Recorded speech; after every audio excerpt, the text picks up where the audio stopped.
हमारे आराध्य भगवान राजराजेश्वर सहस्त्र अर्जुन जी पर वीरेंद्र शास्त्री जी द्वारा जो अशोभनीय टिप्पणी की थी, जिससे जो हमारे देश के अंदर 15 करोड़ हमारे समाज के लोग निवास करते हैं, मध्य प्रदेश के अंदर 72 लाख हमारे कलार समाज के लोग हैं, जो अशोभनीय टिप्पणी के से आहत और आक्रोशित होकर हमारा समाज ने जगह जगह विगत 30 तारीख से 30 दिनों से धरना प्रदर्शन और थानों में बयान, ठीक है, बयान तो उचित नहीं था, बिल्कुल नहीं उचित कहा जा सकता, लेकिन सफाई आ गई। क्या ऐसे बयानों को अब थम नहीं, या ऐसे विवादों को थम नहीं जाना चाहिए? बिल्कुल थमना चाहिए जी। देखिए, सहस्त्र बाहु कार्तवीर्यार्जुन हम सबके आराध्य रहे। हम अखाड़ों के जो गुरु हैं दत्तात्रेय, उन्होंने ही उनको आशीर्वाद दिया था, उनको वरदान दिया था कि उनके सहस्त्र बाहु। प्रथम बात तो यह है।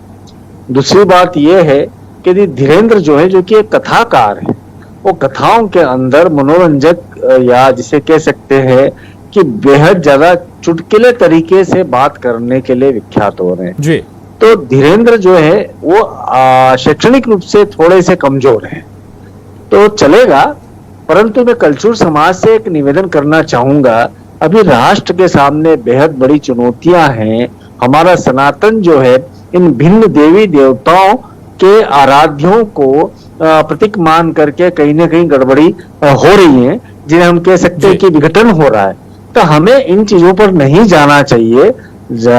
हमें कोशिश ये करना चाहिए कि सनातन एक रहे और साथ में ये प्रयास रहे कि जो सहस्त्र बाहु को दत्तात्रेय के आशीर्वाद के स्वरूप के अंदर उनको सहस्त्र बाहु का वरदान मिला, शिव को वो आराध्य मानते थे। तो ऐसी स्थिति के अंदर जब हम माने तो ये समझना जरूरी है कि यदि किसी ने कहा है तो वो शास्त्रों के अंदर भिन्न भिन्न कथाओं के कारण कहा है, तो उन कथाओं को चलने दीजिए।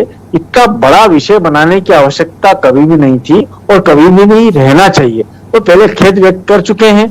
रही बात महेश्वर की, सहस्त्र बाहु तो इस पूरी राष्ट्र की सनातन जो अखंड भारत है उसके अंदर प्रत्येक कण के अंदर है, तो उनके लिए वो कहीं पर भी बैठ करके खेद जता रहे हैं तो उसे स्वीकार कर लेना चाहिए। यही सर्वदयता होगी, यही विशालता होगी जी। जी मैं राजनीतिक लोगों के पास जाऊं उससे पहले आर्य जी जल्दी इस पर एक छोटी टिप्पणी जरूर चाहूंगा आपकी।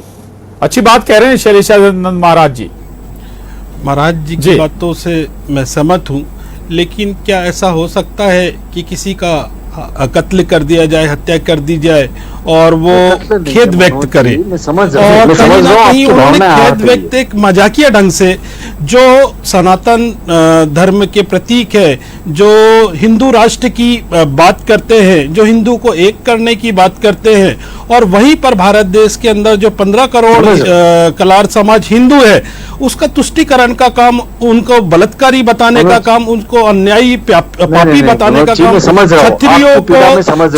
क्षत्रियों को और दो समाज के बीच में लड़वाने का जो काम शास्त्री जी कर रहे हैं, ये गलत है। इसकी घोर निंदा करते हैं और कहीं ना कहीं धीरेन्द्र शास्त्री जी पे कानूनी कार्रवाई भी होनी चाहिए, FIR भी होनी चाहिए, और पूरे प्रदेश के अंदर में ज्ञापन सौंपा जा रहा है, धरना प्रदर्शन किए जा रहे हैं, और उसके बाद भी आज 30 दिन हो रहा है, उनके द्वारा माफी नहीं मांगी गई है।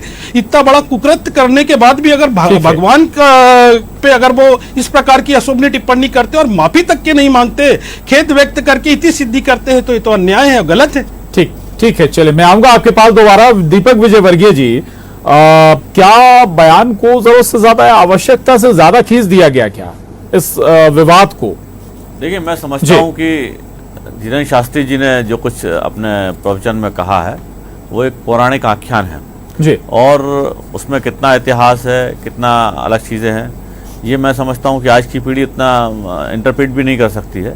लेकिन जो कथाएं हैं उनको कथाओं की तरह रहना चाहिए, और किसी को भी आज के समाज में इतना उद्वेलित होने की जरूरत मुझे लगता है कि नहीं। अगर लगता था तो मैं समझता हूँ उन्होंने खेद व्यक्त कर दिया है, और खेद समग्र है, क्योंकि अगर हम सारे पुराणों की कथाओं को लेकर बैठ जाएंगे तो उसमें जो कथाएं अलग अलग तरह की हैं, तो वो तो विष्णु के भक्त और शिव के भक्त एक दूसरे के खिलाफ लड़ले खड़े हो जाएंगे। तो इन सारी बातों को मैं समझता हूँ बहुत उस तरह से लेने की जरूरत नहीं है। कथा की तरह है और समाज उसको उसी तरह से कथा की तरह ले।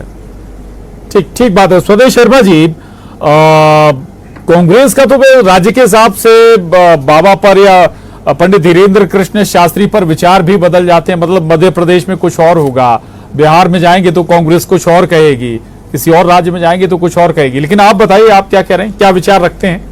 देखिए विश्व के सबसे बड़े आस्थावान देश है हम भारत, और हमारी संस्कृति है सनातन, और सनातन का सीधा अर्थ यहाँ, चूंकि सैरसानंद जी बैठे हैं उनके सामने मेरी क्या विशाल मसाल के मैं कुछ बोल पाऊँ, लेकिन हाँ इतना जरूर कहूँगा, सनातन का मैं अर्थ तो समझता हूँ, जो तन में सना हुआ हो वो है सनातन, और जो तन में सना हुआ हो तो वो सबका आदर करता, सबका, क्योंकि हमारी जो संस्कृति है वो हमें ये सिखाती है। जैसे जगत गुरु ब्राह्मण, ब्राह्मण गुरु सन्यासी। अब सन्यासी के भेष में कोई भी व्यक्ति हो, निश्चित रूप से हम उसको आराध्य मानते। हम इतने आस्थावान है कि हम माता पिता में भगवान खोजते हैं और हमें मिल भी जाते हैं, हम पत्थरों में भगवान खोजते हैं, हमें मिल जाते हैं। तो भगवान को भी ये चाहिए, मतलब आज के भगवान जो संत महात्मा है उनको इस तरह के बयानबाजी से आगे जाना चाहिए। इससे देश में विघटन हो या टूटन हो, किसी का भावनाएं आहत हो, किसी भी समुदाय की भावनाएं आहत हो, तो ऐसे बयानों से बचना चाहिए। यहाँ तक तो मेरा ये मानना है। वैसे भी उल्लेख की बात करें तो शास्त्रों में, पुराणों में बड़ा उल्लेख है,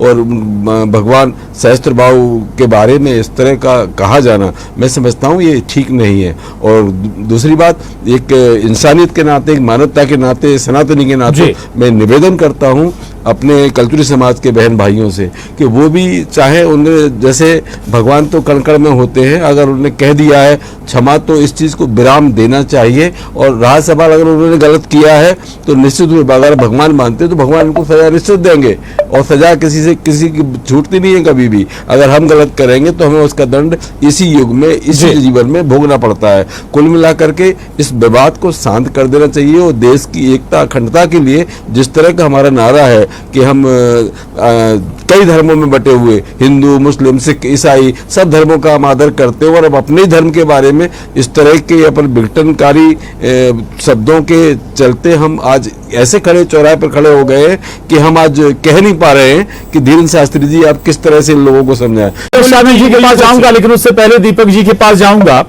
दीपक विजयवर्गीय जी, सरकार आपकी है, मनोज आर्य जी कह रहे हैं कि भाई माफी से भी अब बात नहीं बनेगी, एफआईआर ही चाहिए, शिकायत चाहिए, कार्रवाई चाहिए।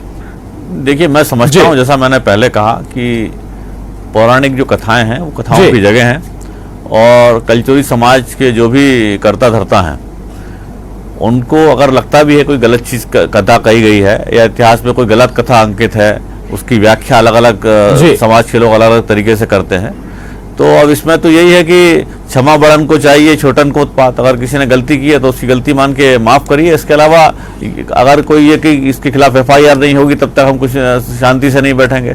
तो एफआईआर अगर करने का कोई विषय होगा तो पुलिस कर चुकी होती ना, इसमें कोई राजनीतिक विषय है। मैं नहीं समझता कि किसी राजनेता या सरकार या किसी को भी कुछ पढ़ने की जरूरत है, और समाज गंभीरता से विचार करे, और वो माफी मांग चुके। अब माफी को अगर माफी नहीं मांगेंगे जी, ये शब्द चाहिए, वो शब्द चाहिए, ये इतना मैं नहीं समझता कि बहुत उसमें घुसने की जरूरत है, क्योंकि आप जितनी ज्यादा चर्चा में घुसेंगे, कल्चुरी समाज की ये जो से जुड़ी हुई ये कथा है, सहस्त्रार्जुन से जुड़ी हुई जो कथा है, ये ज्यादातर उसके दोनों जो आयाम हैं वो भी सब तक पहुंचेंगे। उससे कोई बहुत किसी चीज का महिमा मंडन नहीं होने वाला है जी। उसको आपकी जो क्या वाकई ऐसे बयानों से बचा नहीं जा सकता या बचना नहीं चाहिए था? हालांकि पहले एक बयान नहीं है, कई और बयान भी पंडित धीरेन्द्र कृष्ण शास्त्री के आए हैं, लेकिन अब ऐसा लग रहा है कि शायद ये समझ उन्होंने भी समझी है कि भाई बचे तो बेहतर है। जी बिल्कुल, सत्यम ब्रूयति प्रियम ब्रूयति, मतलब सत्य बोले किंतु प्रिय बोले, ये हम सब उनको कहते हैं। मैंने आपको पूर्व में कहा कि शैक्षणिक स्तर के ऊपर कहीं ना कहीं कमजोर है। अब रही बात आर्य जी, ओम फ्रा फ्री फ्रो फ्रह सहस्त्र बाहुवे नमः, हम लोग निरंतर जाप करते हैं, अखाड़े के लोग क्यों करते हैं? हम ये करते हैं कि सहस्त्र बाहु हमारे आराध्य हैं, किंतु ध्यान रखिएगा कि जितने देवी देवता हैं उन्होंने प्रतीकात्मक रूप से एक दूसरे को परास्त भी किया है और स्वयं ने विजय भी हासिल करी। यानी कि वे हम सब लोगों को सिखाने के लिए, जिस रावण को सहस्त्र बाहु ने परास्त करके अपने आप पे कैदी बनाया और उनके नाना के कहने पर उनको फिर मुक्त किया, वहीं पर परशुराम ने शस्त्र हुए को उनके कर्तव्य की तीसरी करवाई या कर्तव्य का बोध करवाया। जी। तो ये हम सब लोगों के समझाने के लिए है। हम इन विषयों के ऊपर, इन कथानकों के ऊपर यदि हम लोग विवाद करेंगे तो हमारा सनातन राष्ट्र कहीं ना कहीं आहत होगा। तो हम सब लोग मिल जाएं, चलिए एक काम करते हैं ना, वो धीरेन जो है उनको भी हम बातचीत करेंगे, उनको बताएंगे कि भाई आप जो बोलते हैं, जैसे मैं स्वयं बोलता हूँ कई बार कि अहंकार की इति हमेशा होती है, तो हम हमारे प्रवचनों में हम जितने नागा हैं बड़ी क्रूर वाणी में बोलते हैं। हम लोग कई बार शिव जी को चुनौती दे देते हैं, हम जोर जोर से चिल्ला करके बोल देते हैं कि हे भगवान शंकर, तूने एक बार सारे जहां का जहर पी लिया तो क्या कमाल कर दिया। हम तो जिंदगी का जहर रोज किश्तों में पीते हैं, फिर भी कमाल है देखो जीते। तो हम शिव जी को चुनौती नहीं देते। यदि हम नागा ऐसा बोले और कल को शिव संप्रदाय बोले कि ये तो शिव जी को चुनौती देते हैं, ऐसा नहीं है। हम सब लोग एक हैं, हमारा सनातन एक है। हम इन विवादों से ऊपर उठ करके जब हम सनातन बोर्ड की मांग कर रहे हैं, इस राष्ट्र को सनातन हिंदू राष्ट्र की मांग कर रहे हैं, तो हम इन विषयों को सोचें। अन्यथा हमें देखेंगे कि हमारे मंदिरों के अंदर हरी चादरें डाल दी जाएंगी, हमारे यहाँ पे बहुत सारी चीजें हो जाएंगी। हम तो हिंदू मुस्लिम सिख ईसाई सबकी एकता की बात करने वाले लोग हैं, तो हमको बहुत सहज भाव से लेना चाहिए। कल्चरली समाज को यदि कहीं से भी आहत हुआ है तो सनातन धर्म की तरफ से मैं ये कहना चाहूंगा कि हम तो खुद सनातनी, आप खुद सनातनी है, हम सब एक है, बिल्कुल भी आहत ना हो।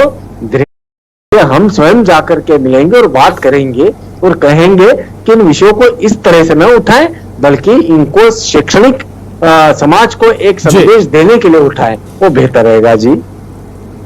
बिल्कुल बिल्कुल। अभी भी विचार नहीं बदला मनोज आर्य जी?